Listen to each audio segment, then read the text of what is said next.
Hello, world, LinkedIn world. It's me, Dennis, and here we are in a wonderful December, and I get a chance to talk with Ayli Meyer-Uri. Hello, Ayli. Hi, Dennis. How are you?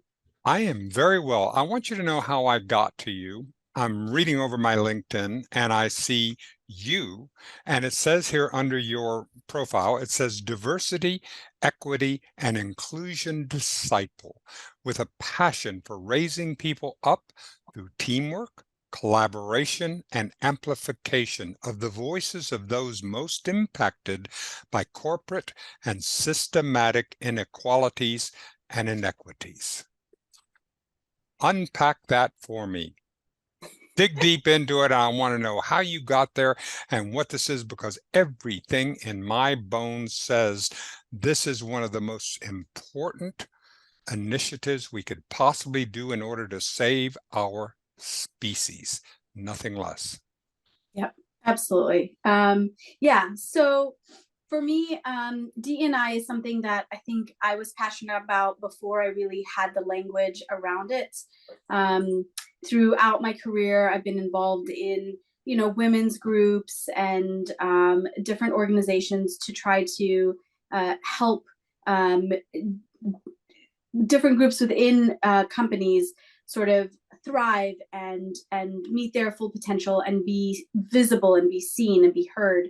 And it wasn't until the pandemic that I think I really got the language around it all and thought that it was possible for this to be something more than just an extra fun thing that I get to do outside of my day job.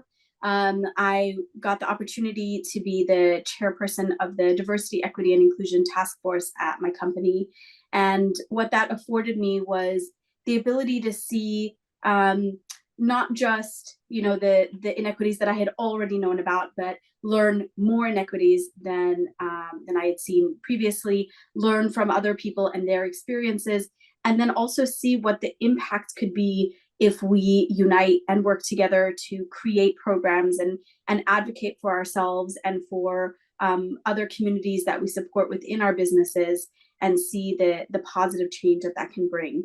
And that sort of allowed me to see that this is something that, while for me it's sort of been an extra thing that I've done to help me feel fulfilled in my day job, it really is something that I can devote more of my time to and really spend the majority of my time and hopefully turn into my full-time career is the eventual plan. And so that actually led me to getting my certification in diversity, equity, and inclusion leadership from Northwestern University during COVID. And that was an incredible experience. Such an amazing course, met incredible people, learned so much more history than I thought that I knew so much. And then you go into a course like this and you learn so much more that you just don't learn in the U.S. education system. So it was really eye opening, and that's sort of how I've gotten here. And for me, the biggest thing is really, I like to call myself a disciple because obviously I'm very passionate about it, but also I believe that none of us is a full expert.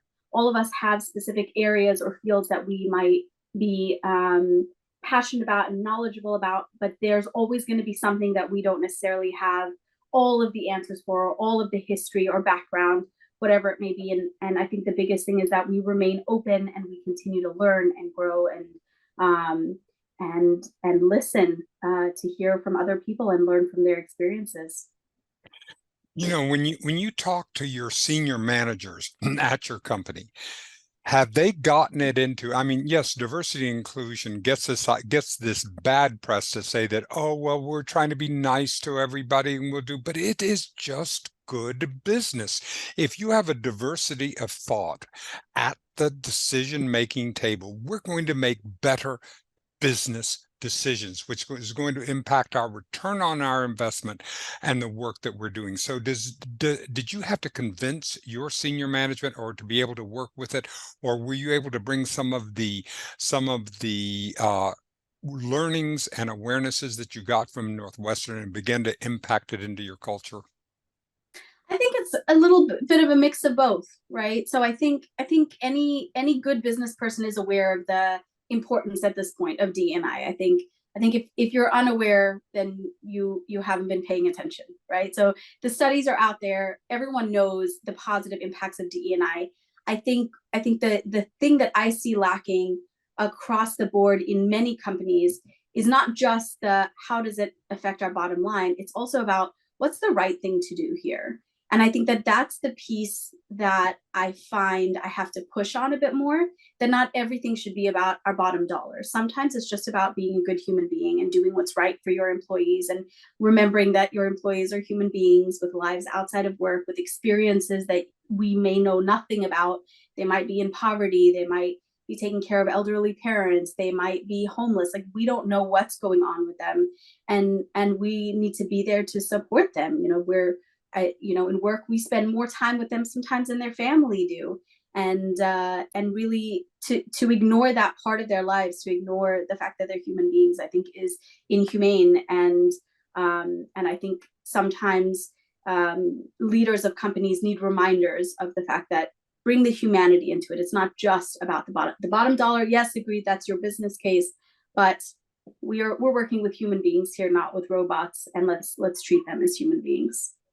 I'll go with that. And in addition to that, Ayli, I'm going to say, as a capitalist, I'm going to say that if I treat the people as human beings, they're going to give more into the business. They're going to own it. They're going to be able to give. So I'm going to again go back to the bottom line. It's going to end up being good for the bottom line, because one of the things that we're looking at a lot of pushback right now. Suddenly, white men like me, older white men, are looking at, oh my God, D&I means less for me, and I'm going to have to give up. And so there's a lot of pushback that we're dealing with. So how are you dealing with the pushback here, especially from those entitled white men like this guy, and being able to deal with it so that we know that it ends up being this actually does make the pie bigger rather than being this zero-sum game. Yeah, I think that's exactly right. Really helping people understand that giving more to one group of people who have disproportionately been disadvantaged for an exceptional amount of time does not mean that we're taking away from any other group of people. I think it's a very difficult thing to discuss. There are people who, I've heard many DE&I practitioners talk about the fact that they are not here to change minds. That's a futile attempt, unfortunately, because there are people who, we hope that there are some that we can are kind of on the edge, on the precipice, and we can, show them the way and show them the path, and they can understand that that we don't all start in the same place in life. And so providing the same thing for all people is not really equality, and it's not equity. It's not helping if you have someone who has a far lower education because of the neighborhood they grew up in and the taxes that were provided to their public school, and they had textbooks that were 10 years outdated, versus someone who went to a private school and had top of the line teachers and 10 kids in their class, and it's a completely different experience, and we're not starting in the same place. So hopefully there are some people that we can bring around and explain this to, and try to help them understand. However, at the same time, I think that there are plenty of people who we will never be able to pull in. And for me, when I first started with D&I, that was a hard thing for me, because I really wanted to believe that we could change everybody, and everything's going to be great, and we're going to make everyone anti-racist, and things are going to be and it was a really beautiful sentiment. But I think as I've spent more time with people who have a lot more experience in the space and have spent a lot more time in D&I, specifically within the corporate world, I think I'm understanding more and more that that's not what our goal is. Our goal isn't to change minds, because that doesn't actually help anything. The point is action. We want to see the change within companies. We want to see us companies providing the resources and altering their business practices to be more inclusive, to make things more equitable for people who didn't have the same start in life as a white person has, or a white male has, and really creating that level playing field that we haven't had for I don't know, centuries at this point.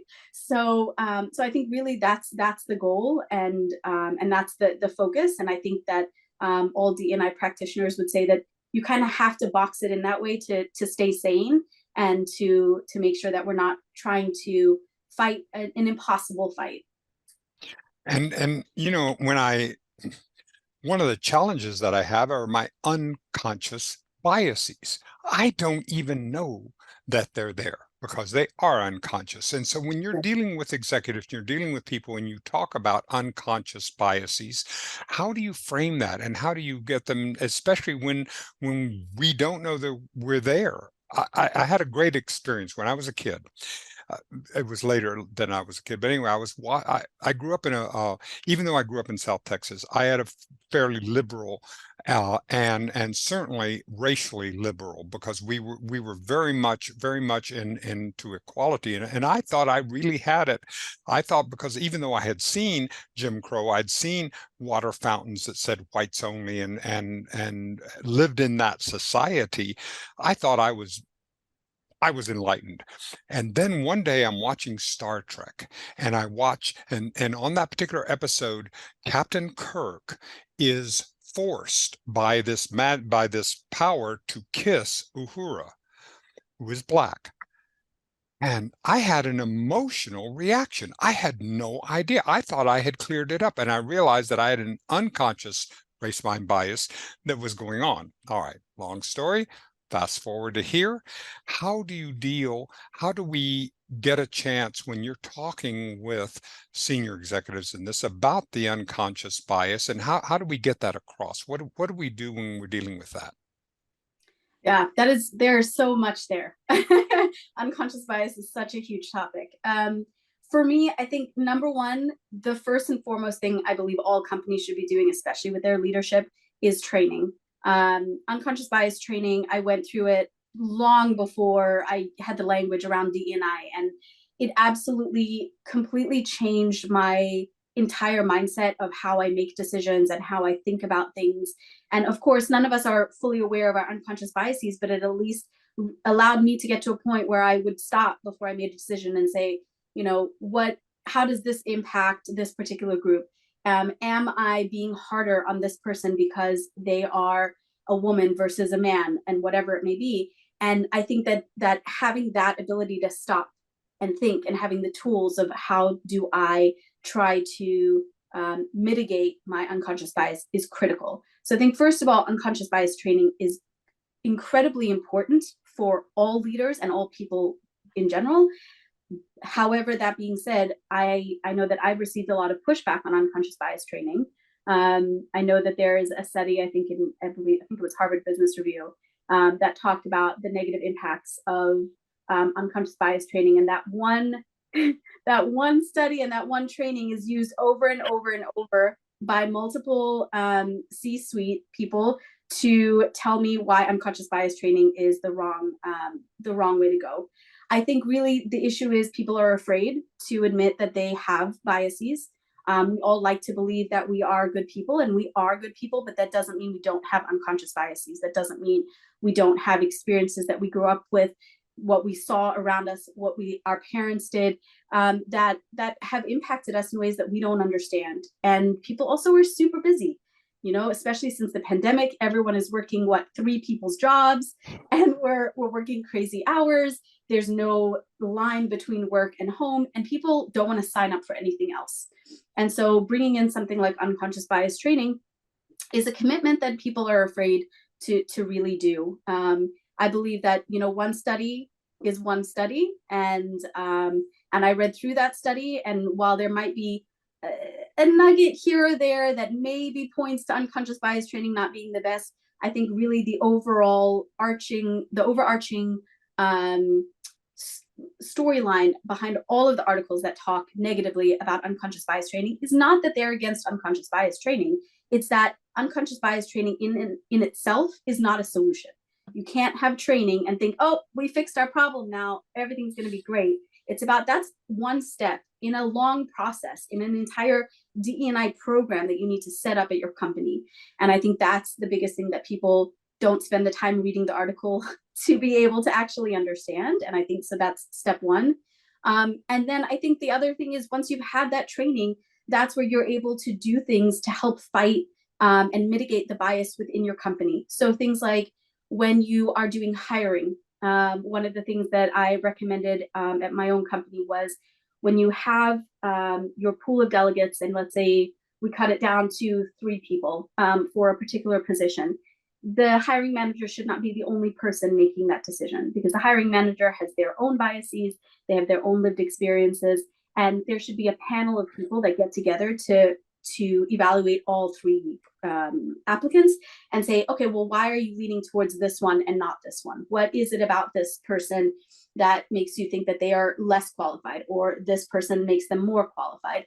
And asking those tough questions to make sure that it's not about, oh, well, they make me feel comfortable. I think they'd fit well in my team. These are all code words for our unconscious biases, saying, I want someone who looks like me, who has my experience, because I know how to deal with someone who looks like me. And so having people who are willing to ask those tough questions allows you to be more conscious of it and sort of stop that bias in its tracks.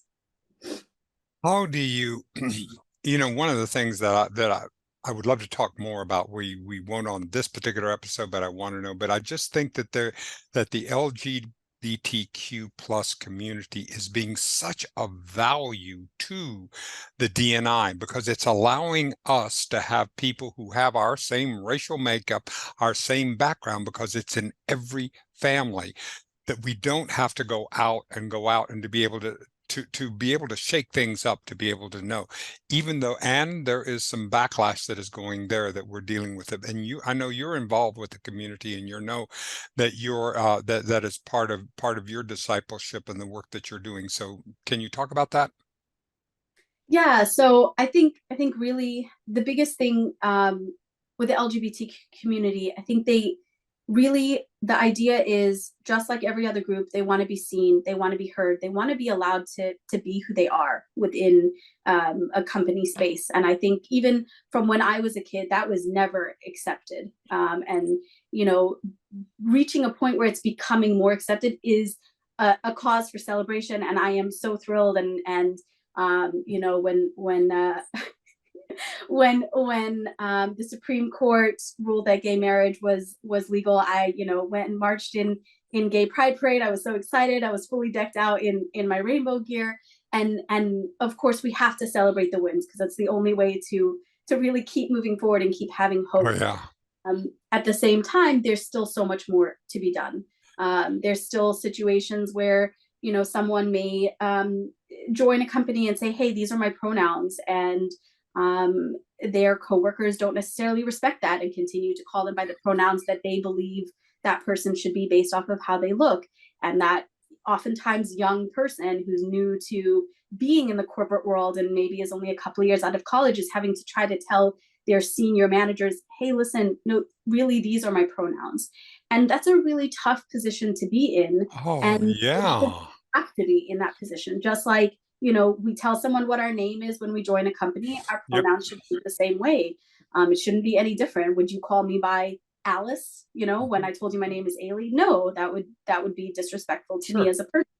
And so it's the same thing. I think there's so much more to be done, for recognizing people's pronouns and respecting that, for trans people in the workplace and being respected as people, not being harassed, not being teased, not sort of being shunned out of their groups of friends, or seen differently because they've transitioned.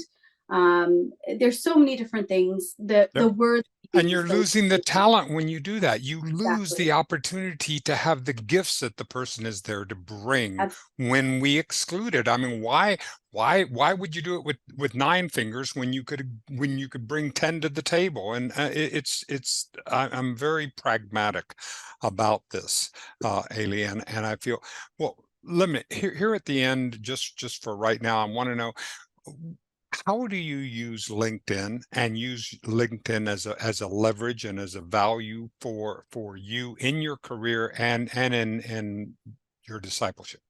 Yeah, LinkedIn has actually been an incredible tool for me for D and I have spent the last few years connecting and adding as many D&I practitioners and experts as I can find from every walk of life. And I spend every day on LinkedIn reading people's posts and trying to continue to learn and grow, because to me, that is the biggest thing. When I was chairperson of the task force, I'd try to bring people in, and they'd always say to me, well, I don't have any D&I experience, or I don't have any D&I leadership experience. And I'd say to them, you don't need it. You don't need it. You have lived experiences. You know, I had a friend who said, you know, I don't know that I have anything to share. And I said, you were pregnant when you got a job, and not visibly pregnant when you pre-COVID, you know, when you were in person doing interviews. I said, that's an incredible experience that not so many people have gotten to have. And you can share what that was like, you know, being visibly pregnant and looking for a job and getting that job. That's a story that people can talk about and can relate to as a woman, as a mother. And so really making sure people understand that everyone has something, everyone has some experience that they can pull to bring them into D&I. You don't need to be an expert, and that really is so important. And so I believe in continuous learning. I believe in always growing, never assuming I know everything, because that's just not possible. And so always being open-minded, even when I may not agree with a particular post. I like to engage with it respectfully, ask questions, and help myself grow. And then, so that has helped my knowledge base on D&I. It's helped my connections with D&I. And honestly, LinkedIn also has phenomenal courses as well on LinkedIn Learning. So I have done a bunch of courses on LinkedIn Learning that have been really fantastic. They talk a lot about unconscious bias, and they bring in things. And I love LinkedIn Learning because it really does do courses in a way that is engaging and helps you remember it. Oftentimes, you know, corporate training programs are so boring, and we just tune it out, and we do what, you know, answer the questions so that we can say we completed it, and we don't actually learn anything from it. And I think really from the LinkedIn Learning courses, I learned a huge amount, especially in soft skills. And so really that has been my connection to the D&I world. That's how I've learned about different conferences within different communities.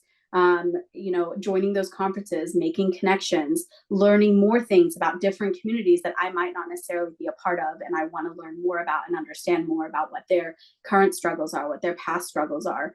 And so LinkedIn has been, for sure, for me, invaluable. Thank you for today, Ayli. I so appreciate it. Thank you for coming on the inaugural episode of these LinkedIn Reasonably Spontaneous Conversations, because I want to connect to the entire LinkedIn community and know that we are all part of this practitioner space, that we're all in this to be able to lift one another up. That's what the links are. That's what the connections are. And we get a chance to do this. So thank you for visiting with me today, and thank all the LinkedIners who got a chance to watch this today.